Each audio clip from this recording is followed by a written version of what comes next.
Now the third type of NGS sequencing that we use is nanopore sequencing, which is also known as Oxford nanopore sequencing. The DNA is passed through a tiny protein pore, which is known as nanopore. Now this nanopore sequencing is completely different. It's out of the league. It's on its own, right? So we have a protein channel, right? A pore is there just like a protein channel, which is known as nanopore, and the DNA is passed through that nanopore. While the DNA is passing through the nanopore, the double-stranded DNA cannot pass. So DNA strands need to be separated. Only single-stranded DNA is inserted through that nanopore, right? And each base alters the electrical current in a unique way, right? Because we put current for the movement of the DNA, because the DNA backbone is negatively charged, so we can assume that the DNA will move towards a positive charge, right? So if we distribute the current as a negative to positive, then the DNA will flow from negative towards the positive end. As it's moving towards the positive end, the strands are segregated, single-stranded DNA is migrating, and as the DNA is moving, the bases alter the electrical current in a unique way. And we have a detector out there, the device that reads the signal in real time.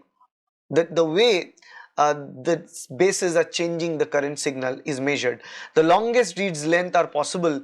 It can go over 1 million bases. So this is the technology that can sequence largest reads. Largest read means here a 1 million base. Over 1 million base can be read at a single go with the help of nanopore sequencing technology. That is the advantage of nanopore here compared to the other Illumina and ion torrent sequencing. Slightly lower accuracy, but improvement is going on very fast to make it better over time.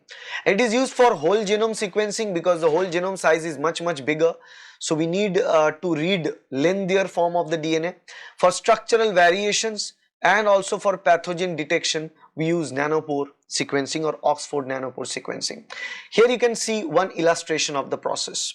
So the current is moving, negative charge outside, positive charge inside. We have the protein nanopore central channel, and the DNA, as I told you, the DNA strands are getting separated. Only a single stranded DNA which has a large negative charge in the backbone is moving towards the positive charged end.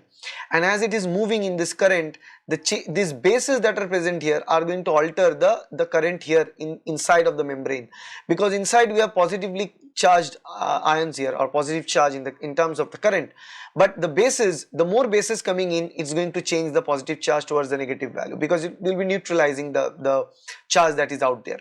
So this change of the current intensity as the bases pass by, the way A changes the signal is not same as the G will change, as it's not same as the C will change or the T will change. For all the different bases, the change will be different, the current intensity will be different. So with time, if we measure the current intensity, we are going to find out a pattern, and we know how and at what intensity A will change, and what intensity C will change, at what intensity T will change, at what intensity G will change the current intensity.